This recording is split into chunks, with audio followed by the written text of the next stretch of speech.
अच्छा बच्चों, आज का जो हमारा टॉपिक है वो है स्ट्रक्चर ऑफ प्रोटीन। क्या है बच्चों? स्ट्रक्चर ऑफ प्रोटीन के बारे में हमने पढ़ना है कि ये क्या होता है।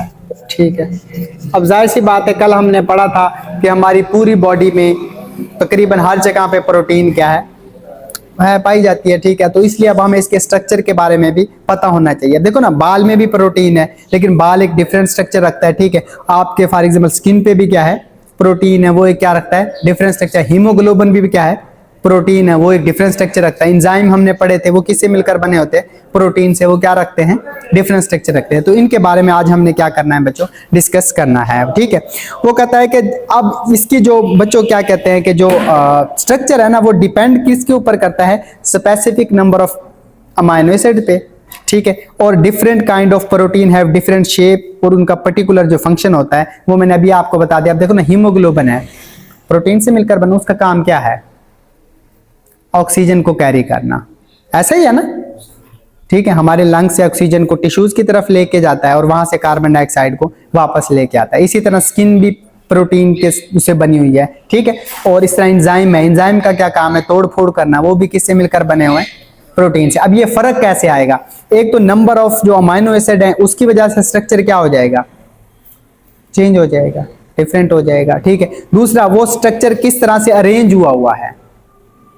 ठीक है, ये भी बड़ा इंपॉर्टेंट है कि जैसे अरेंज होगा वैसे ही प्रोटीन की वो क्या हो जाएगी, फॉर्म चेंज हो जाएगी। ठीक है बच्चों, अब प्रोटीन हैव द डिफरेंट, उसके मतलब डिफरेंट लेवल ऑफ स्ट्रक्चर्स होते हैं। सबसे पहले बच्चों आ जाता है primary structure of the protein. क्या आ जाता है बच्चों, प्राइमरी स्ट्रक्चर ऑफ प्रोटीन। ठीक है, इसमें क्या होता है, इसमें बच्चों सिंपल, ये एक क्या था बच्चों, अमाइनो एसिड था, ये दूसरा अमाइनो एसिड था, ये तीसरा अमाइनो एसिड था, ये चौथा अमाइनो। ये किसके जरिए जुड़े होते हैं बच्चों, शाबाश, किसके जरिए जुड़े होते हैं, पेप्टाइड बांड के जरिए। ठीक है, अगर अमाइनो एसिड लीनियर का मतलब क्या होता है, ऐसे सीधे जुड़े हुए हैं, ठीक है, पेप्टाइड बांड के जरिए, तो क्या प्रोटीन बना रहे हैं ना। इस किस्म के स्ट्रक्चर को हम क्या कहते हैं, प्राइमरी ऑफ प्रोटीन। ठीक है, अगर आपको फॉर एग्जांपल के तौर पे एक सवाल आ जाता है कि जो प्राइमरी स्ट्रक्चर ऑफ प्रोटीन है उसमें कौन से बांड होते हैं, शाबाश, कौन से बांड होते हैं, पेप्टाइड बांड होते हैं। ठीक है, और वो स्ट्रक्चर क्या होता है, बिल्कुल लीनियर होता है। ठीक है, अब वो कहता है कि इसमें अमाइनो एसिड एक साइड पे ना, जो left hand side carboxylic group होता है ना, उस ऑन द राइट हैंड ऐसे ही जुड़ते चले जाएंगे। ठीक है, समझे। अब लेंथ है जो, वो डिपेंड करेगी कि कितनी बड़ी प्रोटीन है। ठीक है, अब जितने ये ज्यादा होंगे उतनी लेंथ बच्चों क्या होगी, ज्यादा होगी। ऐसी है या नहीं है। ठीक है, अच्छा, इसमें बच्चों क्यों कि ये एक से ज्यादा होते हैं बांड, तो इसको हम क्या कहते हैं, पॉलीपेप्टाइड बांड भी कह सकते हैं ना क्योंकि एक से ज्यादा होंगे तो हम उसको क्या कहते हैं, पॉलीपेप्टाइड बांड। इसमें बच्चों कोई हाइड्रोजन बॉन्डिंग नहीं होती। ठीक है, बस सिंपल एक स्ट्रक्चर होता है जिसमें बस ओनली कोवेलेंट बांड प्रेजेंट होती है प्राइमरी स्ट्रक्चर के दरमियान। ठीक है, अक्सर बच्चों एमसीक्यूज आ जाता है ये। अब इसमें देखो ना, दो बांड आ गए, एक तो पेप्टाइड बांड था और दूसरा ये कोवेलेंटली एक दूसरे के साथ अटैच होते हैं, तो मतलब कोवेलेंट बांड इनमें मौजूद होता है। तो एमसीक्यूज वो पूछ सकता है कि प्राइमरी स्ट्रक्चर में कौन कौन से बांड मौजूद होते हैं। तो अगर बस सिर्फ कोवेलेंट वाला ऑप्शन है तो आप क्या कर सकते हो, कोवेलेंट लगा दो। ठीक है, और अगर साथ में पॉलीपेप्टाइड भी दिए हुए हैं तो आप पॉलीपेप्टाइड बांड भी साथ में क्या कर सकते हो, लगा सकते हो। ठीक है, ये समझ आ गया है। आगे चलें बच्चों। ठीक है, अब आ जाता है क्या, सेकेंडरी स्ट्रक्चर। कौन सा बच्चों, सेकेंडरी स्ट्रक्चर। अब ये एक लीनियर चेन तो आपके पास मौजूद है ही है, प्राइमरी स्ट्रक्चर तो मौजूद है ही है। ठीक है, अब ये सेकेंडरी कैसे बनेगा। ठीक है, जो लीनियर सीक्वेंस था ना बच्चों, ठीक है, वो ऐसे, यानी कि एक ये आ गया, एक ये आ गया, एक ये आ गया, एक ये आ गया।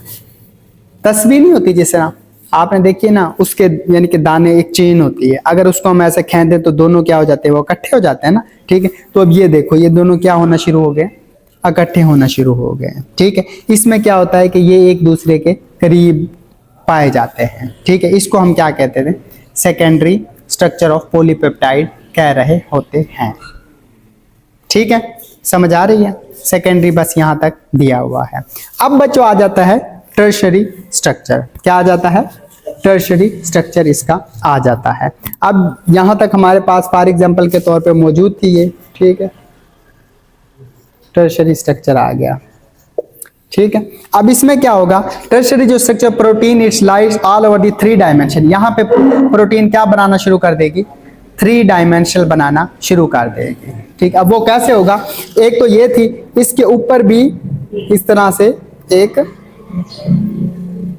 वो बनने लग जाएगी, तो ये 3 डायमेंशनल हो जाएगी ना। अब जिस तरह ये दोनों डायमेंशन और एक यहाँ पे जो डायमेंशन बनेगी, ठीक है, इसके ऊपर जो ये डायमेंशन बन रही है वो कौन सा स्ट्रक्चर होगा? एक 3 डायमेंशन स्ट्रक्चर होगा। तो बच्चों एमसीक्यूज आ सकता है कि 3 डायमेंशन जो स्ट्रक्चर है कौन से उसमें पाया जाता है, तो हम क्या कहेंगे? टर्शरी प्रोटीन में ये पाया जाता है। ऐसे ही है ना, समझ आ गई है, ठीक है। ये कम्प्लेक्स हो जाएगी, सेकेंडरी से क्या हो जाएगी बच्चों? कम्प्लेक्स हो जाएगी। फिर इसमें folding, looping and binding of chain including all secondary structure. जो सेकेंडरी स्ट्रक्चर थे ना उसके दरमियान फोल्डिंग होने शुरू हो गई है, बाइंडिंग बनना क्या हो गई है?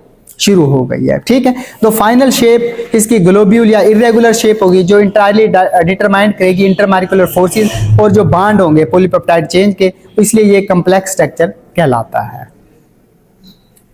समझ आ रही है ना, ठीक है। देखो बच्चे, प्राइमरी क्या थी? लीनियर, सीधी, बिल्कुल, ठीक है। सेकेंडरी क्या थी? वो मतलब एक दूसरे के करीब। जो टर्शरी क्या है कि ये आपस में क्या फोल्ड बनाने, यानी 3 डायमेंशनल हो गई है, ठीक है। 2 डायमेंशनल वो थी, ये थी, यानी कि ऊपर भी इसके फोल्ड, बॉन्डिंग वगैरह बनना क्या हो गई है शुरू, इसलिए ये क्या बन गया है? काफी कम्प्लेक्स स्ट्रक्चर बन गया है। ऐसे ही है ना, ठीक। और फिर ये काफी बड़ा होता है, ये तो मैं समझाने के लिए यहाँ, ये काफी क्या होता है? बड़ा स्ट्रक्चर होता है। अब इसकी एग्जांपल उसने बच्चों दी हुई है मायोग्लोबन। क्या बच्चों? मायोग्लोबन क्या होती है पता है इसके बारे में? जिस तरह बच्चों हीमोग्लोबन हमारे ब्लड में होती है ना, इसी तरह मसल्स में हीमोग्लोबन की टाइप की ये क्या होती है? मायोग्लोबन होती है। इसका काम भी क्या होता है? ऑक्सीजन को कैरी करना, क्योंकि पट्टे ने इस्तेमाल होना होता है, ठीक है, तो उसको ऑक्सीजन हर वक्त चाहिए होती है, ठीक है। तो जब तक हीमोग्लोबन आके मायोग्लोबन को देता है, वो फिर वहां पे क्या कर रही होती है? यूज कर रही होती है, ठीक है। तो हीमोग्लोबन किस तरह कह लो कि ये सिस्टर है या बिरादर है, ठीक है। जो काम क्या कर रहे होते हैं सेम ही होते हैं, लेकिन ये किस में रहती है? मसल्स में रहती है, जबकि हीमोग्लोबन कहाँ रहती है? ब्लड में रहती है। ऐसे ही है ना, वो हमारे ब्लड में रह रही होती है, ठीक है। ये बच्चों मायोग्लोबन चेन है जो तकरीबन वो कहता है कि इसकी अगर हम लेंथ की बात करें तो 20 टाइम विथ, इसकी विड्थ है ना 20 टाइम इसकी लेंथ क्या होती है? बड़ी होती है।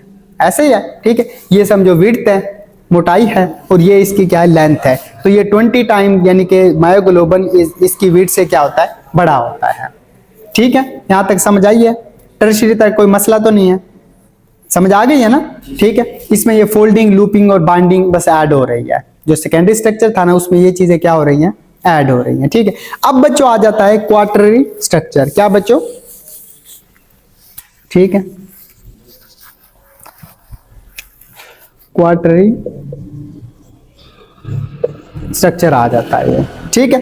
अब इसमें क्या होता है? इसमें बच्चों multiple polypeptide not found in all protein. अब पहले तो याद रखना है कि जो क्वार्टररी स्ट्रक्चर है तमाम प्रोटीन में नहीं पाया जाता, ठीक है, क्योंकि हम पहले 3 स्ट्रक्चर पढ़े होते हैं काफी सारी प्रोटीन में, तो यही 3 स्ट्रक्चर आपको देखने को मिलते हैं, ठीक है। अब इसमें क्या होते हैं? मल्टीपल पॉलीपेप्टाइड होते हैं, ठीक है। मजीद इसने और क्या होना है? कम्प्लेक्स होना है, ठीक है। अब स्ट्रक्चर एग्रीगेट हो गए 2 या ज्यादा पॉलीपेप्टाइड चेन का, इसको हम क्या कहते हैं? क्वार्टररी स्ट्रक्चर कहते हैं, जिसमें पॉलीपेप्टाइड चेन 1 फंक्शन मैक्रोमॉलिक्यूल और polypeptide called the sub unit. इसमें हम पॉलीपेप्टाइड को क्या कह रहे होते हैं? सब यूनिट कह रहे होते हैं, ठीक है। ये आप बच्चों ऐसे कह सकते हो, देखो पॉलीपेप्टाइड का मतलब है इतनी बड़ी चेन, ठीक है, फिर इतनी ही एक और चेन, फिर इतनी ही क्या बच्चों? एक और चेन, ठीक है। तो इसका सब यूनिट क्या कहलाएगा? पॉलीपेप्टाइड कहलाएगा, ठीक है। क्यों? कि हमने पहली लाइन में पढ़ा था कि ये पॉलीपेप्टाइड चेन का मल्टीपल एसोसिएशन है, ठीक है, यानी काफी सारी पॉलीपेप्टाइड चेन आपस में क्या हो रही हैं? वो एसोसिएशन बना रही है, मतलब लिंकेज बना रहे हैं, ठीक है। अब इसकी एग्जांपल क्या है बच्चों? हीमोग्लोबन है। ये अक्सर यानी कि कंफ्यूजिंग होता है हीमोग्लोबन और मायोग्लोबन, क्योंकि मायोग्लोबन टर्शरी से बनता है और हीमोग्लोबन क्वार्टररी से बनता है। दूसरी एग्जांपल उसने कोलेजन की दी हुई है। कोलेजन जो कि हमारी स्किन पे, हमारे जॉइंट्स में, हमारे टेंडन्स में पाया जाता है।